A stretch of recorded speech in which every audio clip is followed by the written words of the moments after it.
میرے اسلامی بھائیوں، اس حدیث کو آپ سنیں، میری اسلامی ماں اور بہنوں، آپ بھی اپنے کان اس حدیث کی طرف لگائیں اور دیکھیں کہ محمد الرسول اللہ کی محبت یہ کتنی عظیم چیز ہے۔ اس کے بغیر ایک انسان کا ایمان کس طرح نامکمل اور ادھورا ہے، آپ اس کا اندازہ لگائیں۔ اللہ کے نبی علیہ الصلوۃ والسلام حضرت عمر کا ہاتھ پکڑے ہوئے ہیں، عمر کو جوش آتا ہے، کہتے ہیں، عرض کرتے ہیں، اللہ کے رسول صلی اللہ علیہ وسلم، آپ میرے نزدیک دنیا کی ساری چیزوں سے زیادہ پیارے ہیں، ساری چیزوں کے مقابلے میں آپ سے زیادہ پیار کرتا ہوں، لیکن میری جان مجھے آپ سے بھی زیادہ پیاری ہے، میں اپنی جان سے آپ سے زیادہ محبت کرتا ہوں۔ محمد الرسول اللہ صلی اللہ علیہ وسلم نے فرمایا، والذی نفسی بیدی، اے عمر، اللہ کی قسم، اس ذات کی قسم جس کے ہاتھ میں میری جان ہے، تم مسلمان ہے ہی نہیں ہے، تم مومن ہے ہی نہیں ہے۔ اللہ الصمد۔ عمر نے کہا، اے نبی، آپ میرے نزدیک کائنات کی ساری چیزوں کے مقابلے میں، سونا چاندی، زمین جگہ، مکان بنگلہ، بیوی بچہ، سب چیزوں کے مقابلے میں زیادہ پیارے ہیں، لیکن میری جان میرے نزدیک زیادہ پیاری ہے۔ محمد رسول اللہ نے کہا، اللہ کی قسم تم مومن نہیں ہے، تم مومن نہیں ہے۔ کیوں؟ کہ میں جب تک تمہارے نزدیک تمہاری جان سے بھی زیادہ پیارے نہ ہو جاؤ، تم جان سے بھی زیادہ مجھ سے محبت نہ کرنے لگو، اللہ کی قسم تم مومن نہیں بن سکتا۔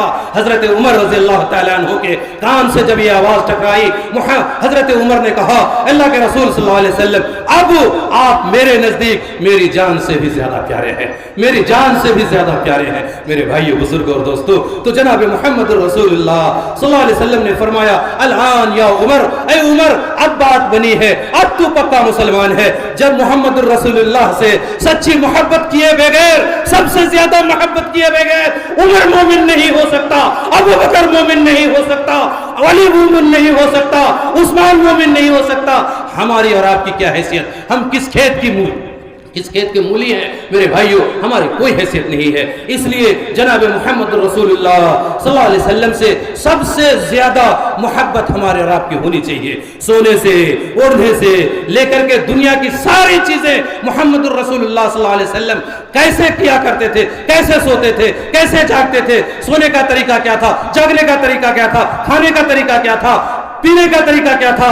اللہ کے رسول صلی اللہ علیہ وسلم دائیں ہاتھ سے کھاتے تھے، ہمیں بھی کس ہاتھ سے کھانا چاہیے؟ بائیں ہاتھ سے پیتے تھے، دائیں ہاتھ سے کھانا چاہیے۔ کتنے نوجوان ایسے ہیں، کتنے جوان ایسے ہیں، کتنے بوڑھے ایسے ہیں، میں جوانوں کو چھوڑ دیتا ہوں، بوڑھوں کو چھوڑ دیتا ہوں، اوروں کو چھوڑ دیتا ہوں، اللہ کی قسم کھا کے کہتا ہوں، میری آنکھ نے کتنے مولوی مولانا کو بھی دیکھا ہے کہ وہ کھانے پینے میں بائیں ہاتھ کا استعمال کرتا ہے۔ یہ محمد الرسول اللہ سے محبت نہیں ہے، یاد کر کے جانا، یہ شیطان سے محبت ہے۔ محمد الرسول اللہ صلی اللہ علیہ وسلم نے فرمایا تھا، اے لوگوں، دائیں ہاتھ سے کھاؤ اور پیو، چونکہ شیطان بائیں ہاتھ سے کھاتا اور پیتا ہے۔ دائیں ہاتھ یہ محمد الرسول اللہ کا استعمال کیا ہوا ہاتھ ہے، اس ہاتھ سے محمد الرسول اللہ نے کھایا ہے۔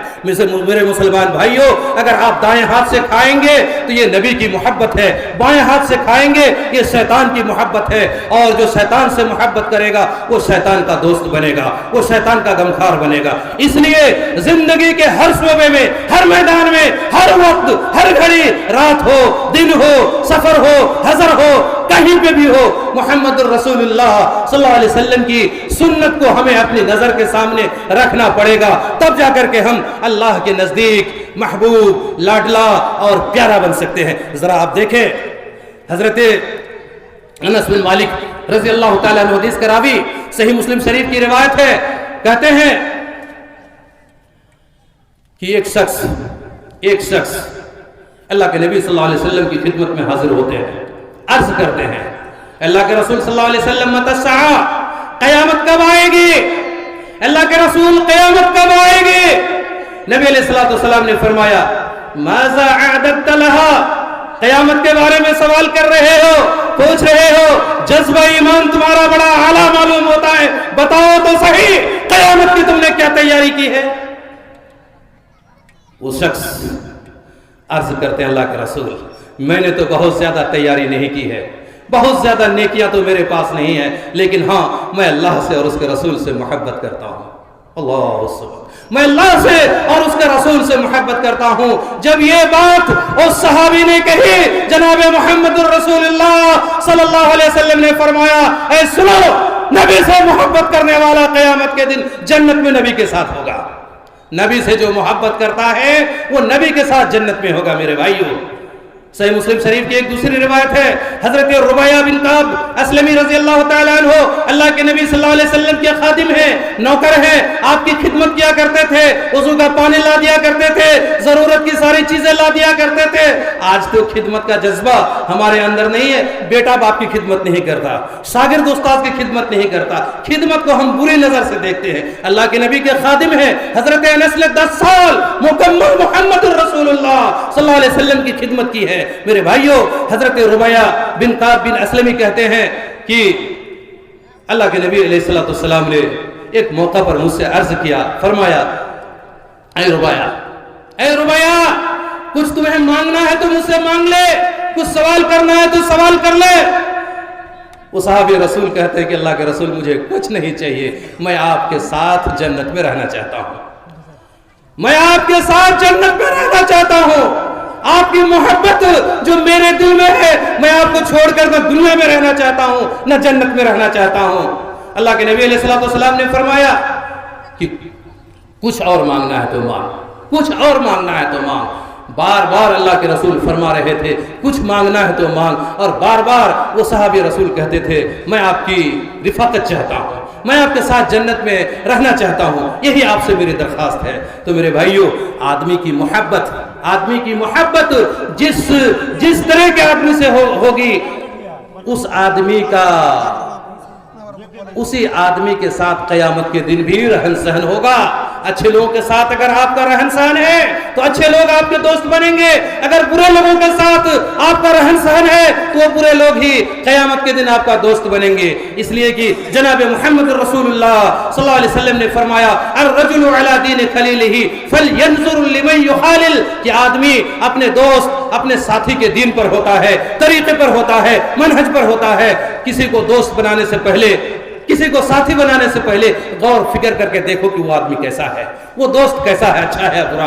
اگر برا ہے تو تم بھی برا بن جاؤ گے اور وہ برا آدمی تمہارا ساتھی بن جائے گا. میرے بھائیوں، اس لیے میں آپ تمام لوگوں سے کہنا چاہتا ہوں کہ دوستی تعلق ہمارا جناب محمد رسول اللہ صلی اللہ علیہ وسلم سے ہونا چاہیے. اور محمد رسول اللہ سے محبت کا ایک ہی مطلب ہے اتباع سنت رسول. محمد رسول اللہ صلی اللہ علیہ وسلم کی سنت کی پیروی. محمد رسول اللہ صلی اللہ علیہ وسلم نے جو کام کیا تھا ہم کریں، جو کام نہیں کیا ہے ہم نہ کریں. اللہ کے رسول صلی اللہ علیہ وسلم نے جن چیزوں کو حلال کیا ہے ہم حلال سمجھیں، جن چیزوں کو حرام کیا ہے ہم حرام سمجھ کر کے اس سے بچیں. تو یہ محبت رسول ہے. ایک صحابی اللہ کے نبی صلی اللہ علیہ وسلم کے پاس حاضر ہوتے ہیں، عرض کرتے ہیں اللہ کے رسول، صحیح مسلم شریف کی روایت ہے اذا احللت الحلال وحرمت الحرام ادخل الجنہ. اللہ کے رسول، اگر میں حلال کو حلال جان کر کے لے لوں اور حرام کو حرام سمجھ کر چھوڑ دوں تو کیا میں جنت میں چلا جاؤں گا؟ آپ صلی اللہ علیہ وسلم نے فرمایا نعم، ہاں تو جنت میں چلا جائے گا.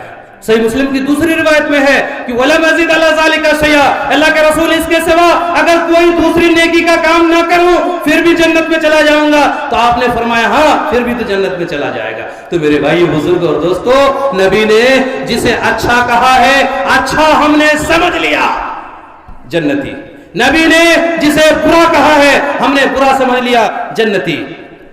میرے بھائی 30 منٹ کا وقت ملا تھا، پرچی ہاتھ میں آ گئی ہے. نبی کریم صلی اللہ علیہ وسلم سے محبت صحابہ کرام کی کیسی تھی؟ صرف صحابہ کی نہیں، دنیا کی ہر مخلوق محمد رسول اللہ صلی اللہ علیہ وسلم سے محبت کرتی تھی. دو تین منٹ کا وقت لے کے معذرت کے ساتھ ایک باتیں اور بتا کر کے اپنی بات کو ختم کر رہا ہوں انشاءاللہ. دیکھیے، اللہ کے نبی صلی اللہ علیہ وسلم سے محبت اب انسانوں سے ہٹ کر، صحابہ سے ہٹ کر ہم ایک غیر مخلوق کی طرف محبت کو لے جا رہے ہیں. ذرا آپ اس سے بھی عبرت حاصل کیجئے. مسجد نبوی، جب مسجد نبوی میں خطبہ دینے کے لیے ممبر نہیں بنایا گیا تھا، صحیح بخاری شریف کی روایت ہے، ممبر نہیں بنایا گیا تھا، تو اللہ کے رسول صلی اللہ علیہ وسلم جب خطبہ دینے کے لیے تشریف لاتے تھے تو وہاں ایک کھجور کی سوکھی ہوئی موٹی لکڑی رکھی ہوئی تھی، آپ اسی پر ٹیک لگا کر خطبہ دیا کرتے تھے. کھجور کی ایک سوکھی ہوئی موٹی لکڑی تنا وہاں پہ رکھا ہوا تھا, ایک لکڑی رکھی ہوئی تھی, آپ اسی پر ٹیک لگا کر خطبہ دیا کرتے تھے. ایک انصاری شخص نے ایک دن اللہ کے نبی صلی اللہ علیہ وسلم سے عرض کیا, اپیل کیا, اللہ کے رسول صلی اللہ علیہ وسلم اگر آپ کہیں, آپ کا حکم ہو تو آپ کے لیے ہم یہاں پہ ممبر بنا دیں, ممبر بنا دیں گے. اگر آپ کہیں, آپ حکم کریں تو جناب محمد رسول اللہ صلی اللہ علیہ وسلم نے فرمایا اگر تم لوگ چاہتے ہو تو بنا سکتے ہو. یعنی آپ نے اجازت دے دی, پرمیشن دے دیا, کہا آپ نے کہ اگر تمہاری مرضی ہو تو بناؤ. آپ کے لیے ممبر بنایا گیا, آپ کے لیے ممبر بنایا گیا. میرے بھائیوں, جب ممبر تیار ہو گیا, مسجد نبوی میں رکھا, رسول اللہ صلی اللہ علیہ وسلم ممبر پر چڑھ کر خطبہ دینے لگے, اس لکڑی کو وہاں سے ہٹا دیا گیا. میرے بھائیوں, ایمان والا بھائیوں, مسلمان بھائیوں, ذرا غور سے سنو.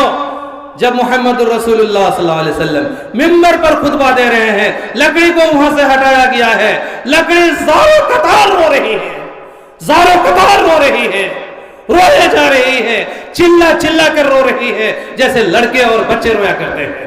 میرے بھائیوں, جب بچے ماں کی یاد میں, یا جب کافی بچے کو بھوک لگ جاتی ہے تو جس طرح بچے بلک بلک کر زور زور سے پھوٹ پھوٹ کر روتے ہیں, وہ لکڑی زور زور سے رو رہی ہے. صحابہ کرام نے پوچھا اللہ کے رسول صلی اللہ علیہ وسلم کیا ماجرا ہے, یہ لکڑی کیوں رو رہی ہے؟ کبھی آپ نے دیکھا کسی لکڑی کو روتے ہوئے, کبھی کسی لکڑی کو بولتے ہوئے, کبھی کسی لکڑی سے کوئی بات کہتے ہوئے آپ نے دیکھا؟ نہیں دیکھا تو سنیے, وہ لکڑی جناب محمد الرسول اللہ جس لکڑی سے اپنا ہاتھ رکھ کر کے خطبہ دیا کرتے تھے, اپنا جسم کا حصہ ٹیک لگا کر کے خطبہ دیا کرتے تھے, جب آپ کے جسم اطہر سے, جسم مبارک سے وہ لکڑی محروم ہو گئی, میرے بھائیوں, آپ کی محبت میں وہ لکڑی زاروں قطار رو رہی ہے. جناب محمد الرسول اللہ صلی اللہ علیہ وسلم نے فرمایا کہ اس لکڑی کو جو مجھ سے دور کر دیا گیا ہے اسی وجہ سے یہ رو رہی ہے. اللہ کے نبی صلی اللہ علیہ وسلم پھر ممبر سے اترے, آپ نے اس لکڑی کے اوپر ہاتھ رکھا, جیسے روتا ہوا بچہ کو ماں تسلی دیتی ہے, اس کے اوپر ہاتھ پھیرتی ہے, بچہ پھر رونا کم کر دیتا ہے, پھر وہ سسک کر ہچکیاں لے لے کر کے دھیرے دھیرے رونے لگتا ہے. پھر وہ لکڑی جو زور زور سے پھوٹ پھوٹ کر رو رہی تھی, پھر تسلی محمد الرسول اللہ کے ہاتھ پھیرنے کے بعد اس لکڑی کو تسلی ملتی ہے اور اس لکڑی کا رونا پھر کم ہو جاتا ہے, پھر دھیرے دھیرے دھیرے دھیرے دھیرے اس لکڑی کا رونا ختم ہوتا ہے. میرے بھائیوں, یہ محبت تھی ایک لکڑی کی محمد الرسول اللہ صلی اللہ علیہ وسلم سے. جنگ خیبر کے موقع سے صحیح بخاری شریف کی روایت ہے, اللہ کے نبی علیہ السلام جب واپس آ رہے تھے, راستے میں آپ کی نظر جنگ احد پہ جبل احد پہ پڑی, جبل احد پہ پڑی, احد پہاڑ کے اوپر آپ کی نظر پڑی. طلع له احد, اللہ کے نبی صلی اللہ علیہ وسلم کی نظر احد پہاڑ پر پڑی. جب احد پہاڑ پر پڑی تو اللہ کے نبی صلی اللہ علیہ وسلم نے فرمایا ھذا جبل یحبنا ونحبه, یہ وہ پہاڑ ہے جو ہم سے محبت کرتا ہے اور ہم بھی اس سے محبت کرتے ہیں. تو میرے بھائیو, بزرگوں اور دوستو, کائنات کی ساری چیزیں محمد الرسول اللہ سے محبت کیا کرتی تھی, اور کائنات کی ساری چیزیں محبت کیوں نہ کرے. اللہ سبحانہ و تعالی جناب محمد الرسول اللہ صلی اللہ علیہ وسلم سے محبت کیا کرتے تھے. میرے بھائیو, آپ سے اللہ کی محبت کی تو یہی دلیل ہے کہ اللہ کی توحید جب تک محمد الرسول اللہ کی نبوت کا اقرار آدمی نہیں کرتا ہے مکمل نہیں ہوتی ہے. کوئی آدمی اسلام میں داخل نہیں ہوتا ہے جب تک وہ اللہ کو ماننے کے ساتھ ساتھ محمد الرسول اللہ کو اللہ کا بندہ اور رسول نہ مان لے. یہی تو اللہ کی محبت محمد الرسول اللہ صلی اللہ علیہ وسلم سے ہے کہ اللہ سبحانہ و تعالیٰ نے اپنے ہی نام سے جناب محمد الرسول اللہ صلی اللہ علیہ وسلم کے نام کو نکالا ہے. وَشَقَّ لَهُ مِنْ اسْمِهِ لِيُجِلَّهُ فَذُو الْعَرْشِ مَحْمُودٌ وَهَذَا مُحَمَّدٌ. اللہ نے نبی کے نام کو اپنے نام سے نکالا, عرش والا محمود ہے اور یہ فرش والا زمین والا محمد ہے. تو میرے بھائیوں, کائنات کی ساری چیزیں اللہ سبحانہ و تعالیٰ, ساری مخلوق محمد الرسول اللہ صلی اللہ علیہ وسلم سے محبت کیا کرتی تھی. ہمارے لیے بھی, آپ کے لیے بھی, مسلمان سارے مسلمانوں کے لیے بھی, جوان ہو, بوڑھے ہوں, بچے ہوں, عورتیں ہوں, سب کے لیے محمد الرسول اللہ صلی اللہ علیہ وسلم سے سچی محبت ساری چیزوں کے مقابلے میں, جان سے, مال سے, سونا سے, چاندی سے, دنیا کی ساری چیزوں سے, اہل و عیال سے, بیوی سے, سب سے زیادہ بڑھ کر محمد الرسول اللہ کی محبت سینے میں پیدا کرنا ضروری ہے. اللہ سبحانہ و تعالی ہم سب کو اس کی توفیق عطا فرمائے. وأقول قولي هذا استغفر الله لي ولكم